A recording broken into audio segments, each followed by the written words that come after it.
Okay, welcome back. Today we are on day 12, blending. So first I'll show you what we're going to paint today, and it looks like this. I think it's going to be really beautiful. We're going to focus blending on these large petals. We are this far on our calendar. If you've got it, make sure you're marking that off just because it's fun. I'll go through supplies real quick. Paper, pencil and watercolor brush, kneaded eraser.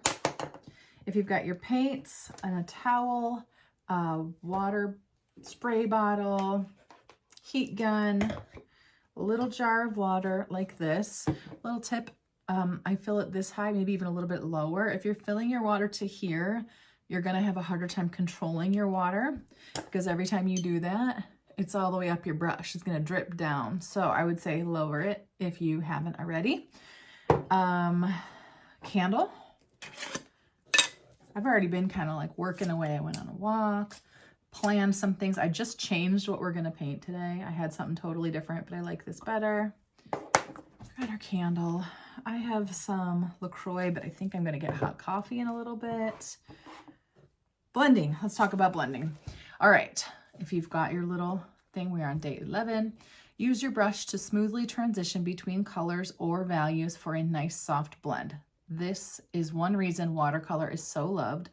It's a perfect medium for blending. So I started with watercolor and nothing compares for blending. I'll do acrylic and I'm still learning with acrylic. I've done a lot of paintings, but watercolor blends so nicely. So if you're frustrated with other mediums, this is the space to be. So we'll talk about blending today and how we can use our brush to do that. So make sure you're cozy and let's do it. All right, so blending. We can get this out of the way. We're just going to start by observing. It has been a minute, probably, like, I don't know. Have I been showing you this so that you can photograph it? No idea, but today I am. So if you want to take a screenshot of it, go for it. You can see it here, and then we're gonna get into just observing. So let's do both at the same time. We have one large flower. It is so big that the petals are off of the edges, and it's what's going to provide us this lovely space for blending. And then we have like a stem. It's, I would say, slightly off center, maybe just a little bit to the right. Doesn't really matter. And to the left, we have this stem that goes all the way up and off of the page. So that's also cut off. And it's got 1, 2, and then 2 overlapping. So 4 different little bulb blooms and the beginning of another one. That's the base of another one there. And then one little guy over here. So it's kind of a nice and simple one. I love how large these petals are. I think that's going to be a fun place to play. I also really love the colors on the petals. I think that's like some of my favorite colors. So if you want to change up your colors, be thinking about how you might do that. You're always the boss of your own art and you can do anything that you want. I didn't go in and outline it over, but we could, and maybe we will today just to see what it looks like. So if you want to make sure you have a felt tip pen or a Sharpie. All right, my kids hate when our teachers talk for too long before they just get into it. So we're going to just get into it. Let's start with this one since we said, actually, you know what? Let me think about it.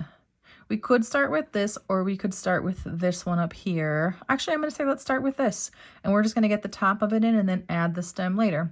So this is like, here's my pinky nail. It is like my pinky nail size, okay? And it is basically in the center. If you wanted to put it to the, I would just do center. And we'll just do, it's a little bit rounded at the top, but it's rounded on both sides. It's more like, it's like a lemon. Look at it. Doesn't it look like a lemon on its side? But don't get too into the, you know, those little things that stick out on a lemon. Don't do those.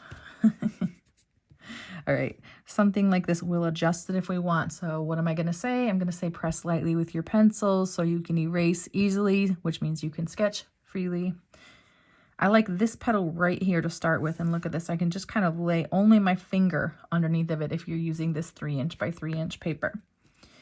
And I can maybe put my finger to the side of it. So if you want any of those guides, you would maybe put your finger like this and stick your pencil there and maybe your finger this way and go like, okay, that's about right. Or you can just eyeball it too. These are large petals, all right? And they have a nice soft curve on the side that just comes to this kind of, maybe a little bit of a curved point. So we're just gonna take, this starts sort of halfway across, you can see right here. So we'll put like a dot here, and we are going to, you can put another dot right there so you keep it wider here. And let's maybe even turn your paper and connect from here to here. This nice rounded out sort of large petal.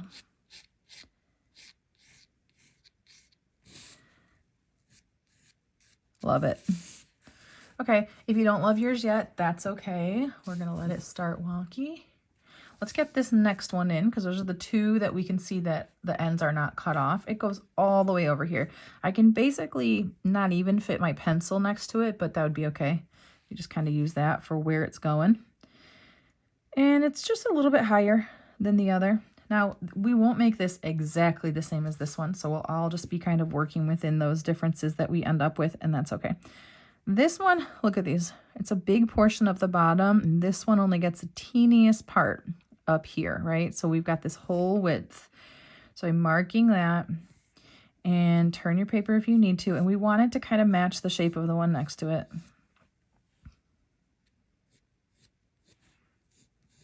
Nice big petal. If you're sketching these and these petals seem tiny, maybe stop for a second, erase, and make them bigger. We want this whole space for blending today. Over here, well, I kind of put a point on this one, but you know, we're kind of maybe halfway up from the bottom to the top and looking where to do it. I'll start it right here. And look at this shape created between them. That's like you could fit a whole triangle in there, right? And that's helpful, because then that gives you an idea. Like if you were to fake draw a triangle right here, you know, okay, well, this thing's going all the way off to the side. You could do something like that. We've got, it's not ending at a point here, right? Because it's cut off. So I could probably put my whole fingernail there, right? And use that as a little guide. And then we're going to curve it to this one. Something like this is good. And then this one is like overlapped. So first you got to fully ignore this stem on top. Try to erase it in your mind. And remember, we just have a little bit of space here. And look at this, like a little tiny triangle between the two. And if you were to kind of fake draw that one again, it just gives your brain an idea. Like, yeah, we're going for something like this. I don't want this to be like a really straight line. We need this lovely curve, because the curve makes the petal wider and it gives us that space that we're looking for. So at this point, before we get any further, I want you to look at it. And let's say, like, see how this has a funky spot in it? I might just sort of clean up that shape, maybe erase it if you need to. Remember, we're pressing lightly. And I don't know, what if I wanted this to kind of come up here a little bit instead? Those are the little things you're just going to kind of look at. If it's hard to look at and make adjustments like this, sometimes get up and get a cup of coffee or a cup of tea or something and come back. And it's just a little perspective trick that just helps you to see it freshly. That's just not just for this one, but for anything. All right, for now, let's get that stem in there. So this is, if you look at it, it's actually a little bit crooked. Always with the stem, it's going to come from the center of this. Oh man, this is when I wish I knew all the terms for flowers. The center of the flower. I want to say something like stamen. I don't know. Okay, so it's coming down like this way. And we're going to do one line. And then we want to do this little aura when a line follows alongside of another one, looking for like the same width the whole way. And we are off to a great start. Totally. All right. And I think I want this one to, see how I added this? It just makes it look like this follows through. Anyway, let's get this stem in. And now I really am going to remind you, press lightly with your pencil, because we're going to draw the two vertical lines first, and we're absolutely going to erase them because we're going to draw this and need to get rid of some stuff. So it's basically halfway between stem and outside of your paper. And what that does is it allows us to fit something on the left and on the right, and have space for both. So somehow, and you can curve it a little bit or keep it straight, you know, you make these little choices as you go. And this is an aura again. I learned that from Kelly Bluin.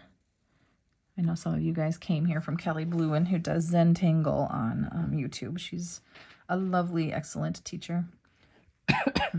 So I've got 2 stems. Let's just do the third one while we're here. It's short, it's pretty close to the edge, and it's just like this tall. It's a little baby. And on top of it, let's look at that up close.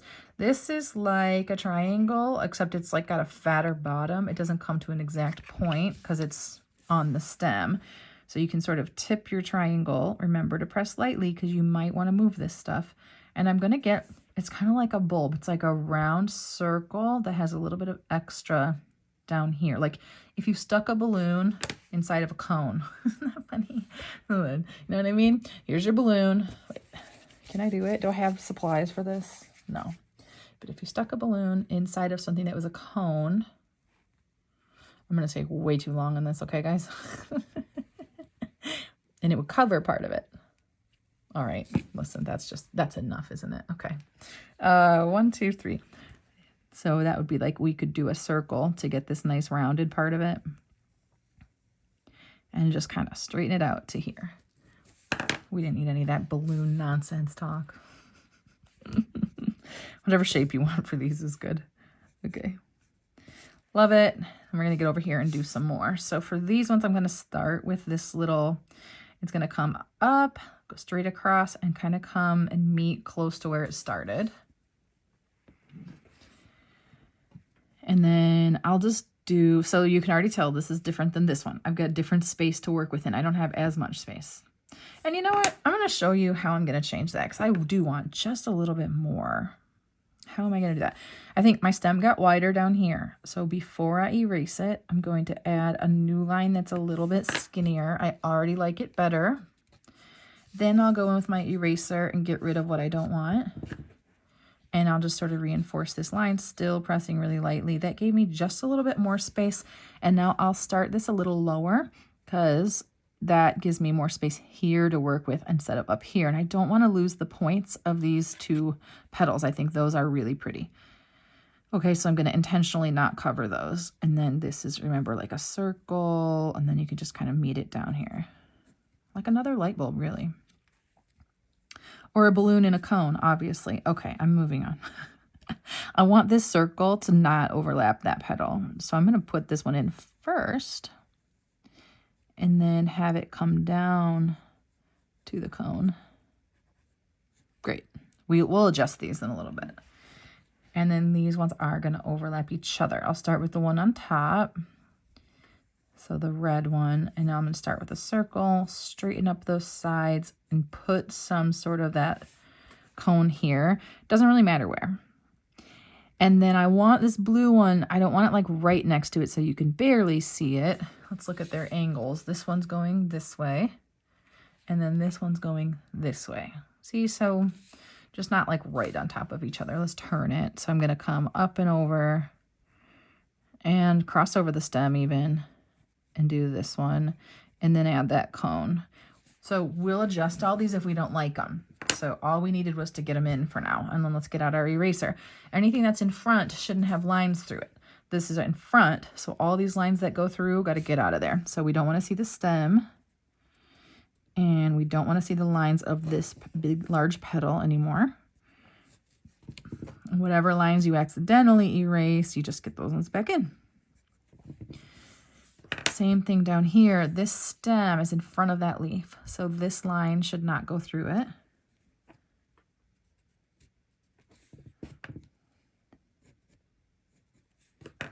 I had this crazy idea. I was at Barnes & Noble with my daughter for her birthday yesterday, and I was looking at the art books, and I was like, I mean, if I could turn this into a 30-day thing, what if I turned it into a book? Can you imagine? It's so fun to think about stuff like that. Right now, it still feels absurd, but it's fun to think about. Okay, so I think that's it. I'm going to look at, like, see any of these bulbs where you can still see my lines of creating a circle first. Pinching my kneaded eraser so I can get in there and get rid of those lines too. This is a reminder that in watercolor, if you paint on top of your pencil, you can't erase your pencil anymore. It just sort of locks it in. So I know sometimes people have like ink that you can draw with, or a pencil that you can draw with, that heat, like you can use your heat gun makes it disappear or something. I've never tried it, but it sounds cool. But then again, if you're drying in between layers, maybe you needed those lines. So anyway, if you guys have tried that, let me know. Okay, here we are. I think our sketch is done. Let's move these. I'm going to zoom out for us. Get into our paints. I love mixing paints. Also, maybe take a drink of your beverage. I'm cold, so I work like in my downstairs, and I always have to have like slippers on, and it's only October. Okay, we'll take our little spray bottle. Haha, I did not forget this time, and we're gonna spray our paints. I usually do it like 6 or 8 times. And this is where you're going to decide what colors you're using today. So I love these ones. I'll tell you how to get these. If you decide to change it up, go for it. And so we're going to start with this. Honestly, these are some of my favorite colors, so I'm happy to tell you about them. I'm going to dip my brush into the water, and I'm going to get a little bit of purple. So I'm going to do the third one up, grab just a little bit because it goes a long way, and swipe it onto my palette. I'll go back and get just a little bit of water and add it. And this color is lovely, but I prefer if I just get one little tiny swipe of this mustard in there. And now it's more of a plummy purple. And I don't know how to say that differently, but I love this color. And I'm going to just now take the tip of my brush and add the teeniest bit of pink, which is in the top left, and add that to it as well. And I'm just going to go small amounts when we're doing this. And because we still want a nice light color, sort of like wet on wet, but this is just a soft colors, and so we don't want them to get too dark. So I love this. I think this is great. Actually, just a teeny bit more pink. I'm looking at my reference. Yeah, something like that is good. You make yours the way you like it, no big deal. And then I'm going to clean out my brush. And the color that I ended up adding to here is actually like this one. So the fourth one up, it's right beyond that purple.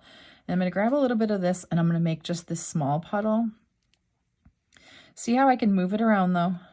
I'm going to get in there a little bit for you. I can move it around. It's not going to probably dry up. It has a little bit more paint in it than maybe the other puddle. I'm going to make it a little bit bigger though. But for this one, we're not looking on a big giant color bleed here. We're actually just trying to take the colors and blend them together. And so we've got these two right here.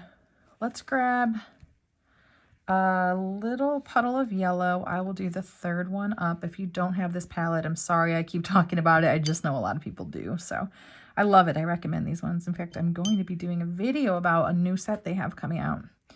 And that'll get posted here soon. So actually by now, I bet you it'll already be posted. So surprise backwards. Okay, I've got a little puddle of yellow, and then I've got this mustard. We're going to use that one later, but we can take it right from our paints. This is tiny. That's all we need. You didn't even have to make that yellow up in advance if you didn't want to, but it's nice to sometimes have it. And so that is 1. We got the mustard later. 2, 3. Let's pick our green. And for this one, I chose the 5th one up from the bottom right, which I think is called olive green. I always call it a mossy green, but it's just nice. It's like just so earthy, and I love it. And I liked it with these colors. If you don't like this color, you pick another one. You could make this whole puddle and go, ugh. Clean your brush out, grab a new color, and just mix until you like it, you know. So I've got this one for that. Clean my brush out one more time. And these colors aren't ones that I use quite as often, so I'll help you find those as well. For the dark red, cat hair, I will do the 3rd one down from the top left. So I just swirled my brush around in there, and I'm going to make this sort of like dark puddle, but not crazy dark. Okay. And then I added some water to it because I still needed to move around like this. So I'm cleaning out my brush. And now the next one is the 3rd down from the top center. Start at that lime green. 1, 2, 3. Grab a little bit of that same thing, and we'll make a puddle. Oops. I just went to the wrong one. 3rd one down. And then, like, if it's super, super dark, add some water to it. It definitely, you want to, it might dry up before we get to it, but when we get to it, we want it to move like this. And I'm cleaning my brush again. You may have to clean your water jar during this one. I don't know. You'll have to see how it goes. I want to, yeah, I'm just going to have us get started. I was going to take us somewhere else. Also, apparently I have stuff on the back of this. So I've got this junk on my paper. I'm going to see if it erases. It might just be paint. Who knows? But I don't want to flip this up to look because wet paint, you know? Oh, well, we're not going to worry about that. All right, I actually happen to have 2 jars of water, so I'm switching to one that's a little cleaner because we're going to get into these soft colors. I just don't want you to be working from like super dark water. It'll probably be fine, but... So here's what I want to do today is I want to take this nice soft color that we made for like this pinkish purple. This is the one that you'll see in the center here. And we're going to get that on our brush. I cleaned and dried my brush, and now maybe the first half of my brush, yeah, probably the half is in this puddle. And we're gonna do one petal at a time. We'll do this one, then this one, dry it, and do the next 2 so that our colors don't bleed together. And so I'm gonna go into this one first. Tip of my brush runs along, or starts at the top, and then I run my brush along the side, along the other side. I want this to be nice and wet still, but a tip for that is, so I want to see the texture of the paper through that, but see here where it's puddling and sort of pooling, I'm cleaning my brush and drying it. I'll touch my brush and lift that excess up. Now I can still see the light reflecting on everything, so it's not dry yet. And I'm going to get into that blue that I created. Actually, I'm going to add just a little bit of water to it, and I'm going to add it at the top. And now we're talking about blending today. Let me zoom in for us. Okay, I'm going to take this, I'm adding it to the top and to the bottom. And now I want to blend between my colors. So I am cleaning my brush, drying my brush, just a little bit, you know, and then I'm going to take my brush and just like this, pull them together. So we may see some cauliflowering later, and I'll show that to you in 1 second here, but look at that soft blend. I love it. Cauliflowering or blooming is like this, like these lines where you can, it's like tie-dye kind of. And that's just like, I'm thinking this one looks like it dried into this one, but that's just like beautiful. So if you get it, you get it. If you don't worry about it. Blending. All right, so this is it. A lot of times I'll tell people like, get that first color in and then just kind of touch the next one in, and then you get to see a lot more of those tie-dye looks. You just let the water pull the paint, but today we're taking our brush and we're blending it ourselves. Now, if I were to keep going, blending, eventually it's drying, and so it's not going to look the same. You'll start to notice differences, and so this is my reminder to really observe what you're doing and what's happening when you do it. We're going to do the next. So I'm going to dip, I just dipped like the tip of my brush into my water. Got that pinkish purple color again. And now I'm going to fill in this one. Now this one's trickier because it's in 2 sections, right? Challenge round already. I painted it, touched my brush to my towel, come back and lift up any puddling or pooling. And then I'm going to go right into that blue. I'm going to actually mix it, make sure it's mixed and it's how you want it. And I'm going to take that blue up to the top. I'm calling it blue, but it's like, periwinkle? It's actually kind of my logo color. Okay, now this is going to look super cool. But for today, we're not doing that. We're blending it. We want a nice soft transition between the colors. So I'm going to do this, blend it together until I'm happy with it. And stop. This is a little harsh still, so I want some softness, doing that with my brush. And now I'm going to clean my brush. And so each one of these is like a practice to see, like, is it doing what you want? Do you like how it looks? And then now we'll take our little heat gun and we're going to just give those a quick dry. I'm doing it off camera real quick. Only because my heat gun doesn't stretch. All right, and then we're going to do the next 2. And because they don't touch, we don't have to worry about that. You know what? I just noticed I have pencil going right through there. Isn't that funny? So right now while I'm here, I'm just going to erase that little bit. Now, look at your puddles again and see, do they need to be refreshed? Like this one needs just a little bit more. So remember it was purple plus a tiny bit of that mustard color and then a little bit of pink. And I'm doing the teeniest little additions. Tiny, tiny, tiny. See, that was way too much. So I cleaned my brush and added water. and I'm going to try to get it to be almost exactly the same as I had. So this is why making our puddles in advance is great if you can get it enough that you don't have to mix it again, but a lot of times we don't calculate exactly correctly, and that's okay. So I've got that one, and I'll get this one ready. Again, you may be doing the same thing, and this one is just the fourth one up from that bottom center. All right, cleaned my brush. Getting into this, and I'll do this side now. I love it. Mine's really wet, so I'm taking just a little bit of that off, and now I'm going to get into this periwinkle sort of color, and I'm going to add it to the top and to the bottom. If you don't want it on the top and the bottom, maybe you want it on the top and the, you know, see how this is the bottom, but it's different. It's the other bottom. Top, bottom, you know what I'm saying. You can do it this way. Clean out your brush, kind of just dry it a little bit on your towel, and then get in here and do that soft blending. The darker your colors are, I mean, it just looks different. Sometimes I think it's more intimidating with darker colors, but that might just be personal to each of us. So what if I wanted a little tiny bit more of this pink color in here? I can come back in. I'm just watching to see what happens. So when we continue to introduce water into it, and like, let's say I just added some and everything else had started to dry, and this dries later, it will leave blooming or cauliflowering because it's just drying at a different time. Okay, I'm going to get this one now. And then after we finish this next petal, we'll dry it again. Oops, I just touched this one. Try to really stay in the line. Sometimes I get too speedy.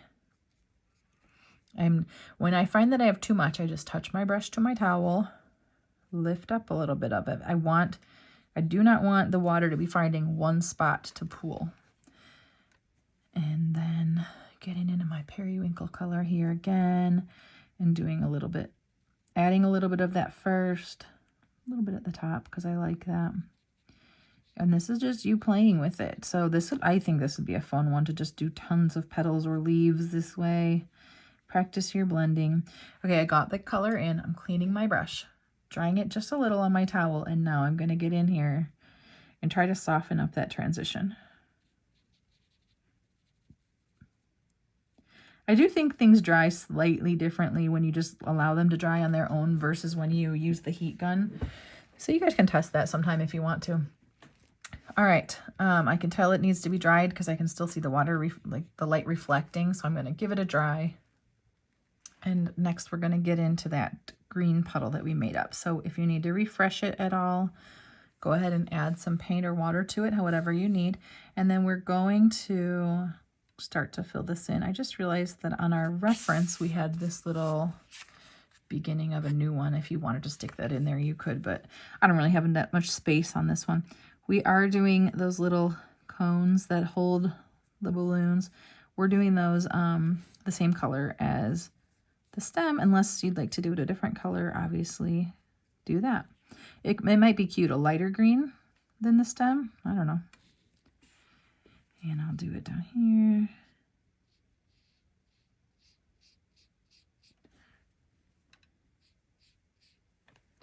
Sometimes I have to look to make sure I'm actually painting on camera. All right, and I'll do this one here. All right, so that was good. Well, you know what? We don't have to, we can let this dry a little bit and we can get into the yellow one first, because otherwise I was like, oh my gosh, we have to dry it already, but we don't. So clean out your brush and let's grab that little puddle of yellow that you made up. And I will give you a little reminder here of where we're going.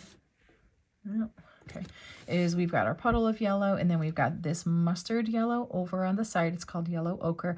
We'll be using this puddle, filling it in, and then without adding any water, we'll just get a couple like right off of this, little swipes of that, and add it in to the right side. So moving this speck out of the way, coming over here, get our yellow. We don't want to have too much water here, but you need enough. It has to be wet if you want this color to bleed. Okay, I have too much, so I touched my brush to my towel, lifted some of it up, and let's say it's not dark enough, I can get right into my yellow paint, right, not the puddle, but the paint, and darken it up if I want. a little bit too much water again, so I lifted it. And now I'm going right into that mustard. And I am just touching my brush into it a few, maybe 3 times or so. And I'm going to touch it to the right and bottom, sort of this corner over here. And I'm not going to blend it. You could blend it. We're talking about blending today, but I don't want to in this one, so I'm not going to, but that's your choice. If so, you know, clean and dry your brush first, but then like teeny movements here, you know. And then I'm going to say the safest thing is for all of us to just grab the heat gun and just make sure that this is dry so that we don't have our reds and our blues blending.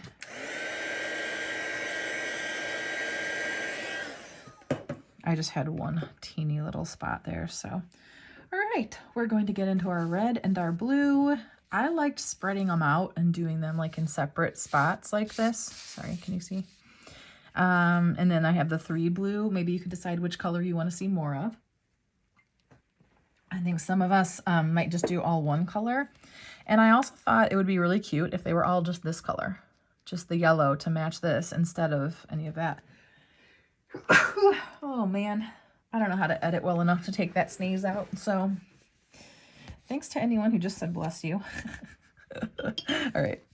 Okay, let's get into our colors. So my puddles are all dried up now. That's absolutely to be expected because there wasn't that much water in them. But now I'm going to take the tip of my brush, put it in my water jar, and then add just that little bit to kind of get it all ready to go again. And we are going to do the 2 red, we're going to call them bulbs, okay? And I'm going to show you that as it dries or right after it dries, we're going to use lifting. Remember lifting from day 4. We're going to try to use that to get this little highlight in there. So let me see. Let me zoom in for us again. Gonna move everything. All right. So I'm going to just fill this one in. Now, because this is a smaller space, I have less water, but it needs to be, like I have too much and I'm going to lift it. But that's okay because it wasn't just dry while I worked. We never really want it to be super, there's some tiny details you want it to be like not much water, but watercolor needs to just, if it is all wet, it'll dry together. So I'm just lifting up a little bit that got kind of out of hand. We want it to be like a nice kind of solid color though. I'm actually going to darken mine up. And then while they're still wet, I'm going to try to do that lifting. So I'm cleaning my brush, drying it on my towel. I'm kind of giving this a second because realize every 15 seconds that it sits here, it's more dry, and more dry, right? So if I just kind of let it start to soak in that paper a little bit. Remember when I taught you guys lifting and I was like kind of failing at lifting? I think that's funny. Okay, dried my brush real good. And on this left side, I'm just going to press down and lift, press and lift. So it's still basically too wet. Same thing over here. You can wait until it's drier or just grab some now. We're going to give it a little bit longer to dry. But it is funny because then we would have to be getting to our dryers. Let's just dry it. Do a quick dry on it, not a super long one. And then we'll lift after that.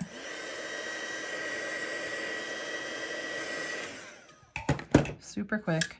And now I'll take this brush, and because it just got dried, I'm going to press and lift. But what you'll notice now is that the edges of this lifting are going to have like more of a hard line to them.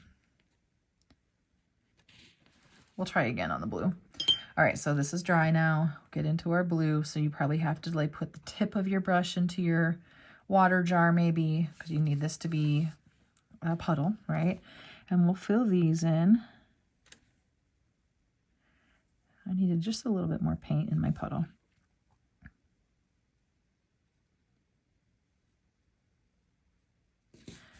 And I'm going to do all 3 of them.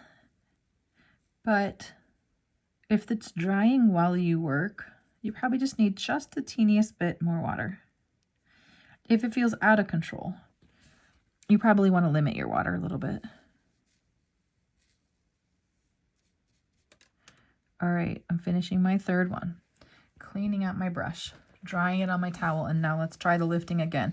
It's just that it's about how dry it is. And so we're gonna mess with it for a second. Let's do this one. I'm doing the left side again, just pressing a little bit and lifting in the same exact spot, drying my brush on my towel and coming back, because your brush has to be dry for this to work. A little bit here. I like that. I think that's worth it. And then this one, I'm going to do it just kind of over on the top corner. Just the littlest bit. But in things like this where there's roundness or whatever, this effect is really cool. Definitely gives dimension, and we didn't even add a shadow side. We just tried to lift a little bit out of there. So, okay, we're at the point where like, all right, technically we're done, but I did just personally want to see what does this one look like, because remember I just created this one this morning. What does it look like when you take your ink and you just outline the whole thing? So let's just for fun outline it. I'm just going to take my Sharpie. So make sure you sort of distinguish, like if I want to see this on top, I might get that in there first, right? And then work around it. So don't just sort of blindly follow. Sometimes just stop and pause, because the things that are in front, you don't want lines to go through. And I'm just gonna come down the sides. Okay, what I love about outlining is that you can clean it up. So everybody who's like, oh my gosh, but I want control. This is where you get control. And that's what's great about it. You know, you had to kind of be loose and, I don't know, have like give freedom to the watercolor on that, on the blending and on those other spots. But here, most of us are pretty familiar with a pencil or a pen or a marker, and you get to do something that you know. So you don't have to follow the lines you've already put on there. You can clean your shapes up. So see, I did not follow what I did, and that's okay. I'm going to come over here now and start to do this one. We do want to make sure this looks like it could go straight through. I like to do this one first, actually, and look, I'm going to bend it up like this. You do what you want on that one. But it's just fun to do. All right, so since we're wrapping it up, I'll just tell you, like always, I'd love to see your artwork over on my Facebook page, Audrey Shantz Art. And if you have questions, I'm trying to get through the different comments and things like that. And I mean, I like to help you figure out what's going on. So if you've got a specific question, go ahead and ask it on the Facebook page. That's where you can do photos. If you comment on the YouTube videos, that's where I'm going to be doing some random drawings for my artwork. I'll just choose random comments and give away some artwork. I'll send it to you in the mail. So kind of fun. Okay, the other thing about when we're doing ink like this, like look, I intentionally went to the side. I don't care. Like, I don't want you to be worrying about stuff like that. I did that on purpose. And if you wanted to now, you could do things like do these lines sort of that kind of curve down that center, maybe up this way too. Same thing here. Follow the curves that you see on the sides of it. You could do a couple little ones next to it and things like that. So you can just kind of play with your ink, and sometimes it just cleans it up to where, like, I don't know which look you like better. Every time I do this, my husband likes this better. He doesn't love the ink. It's just not his look. But that's your choice all along the way. So sign your artwork. You can take your calendar, and just because mine's on a thicker paper, I can sort of dip my brush into here, and I can do my paint on my little square, and it'll dry up eventually. And I will see you tomorrow for day 13.